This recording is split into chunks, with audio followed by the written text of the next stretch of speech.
Okay, manufacturing salespeople, so you're at a trade show, you meet a prospect, you need to capture those details and you put that into your Salesforce mobile app, which is a lead. You're trying to qualify intent to buy. And you're gonna do the hard work to further nurture that and make that an opportunity that's in your pipeline so that everybody can see and everybody knows that Salesforce is the best at doing that.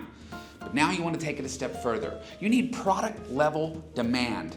You need to forecast that. You might need to bundle products together. You might need to engineer a brand new product. Or products you need to forecast large volumes over time and specify all of that from an opportunity point of view. You've not won it yet, so you need to forecast all of that, and now Salesforce is going to let you do it and send approvals out for people to review that forecast and approve it and make that available for everybody in the organization.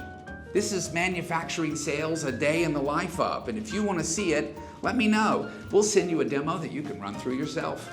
This could be you.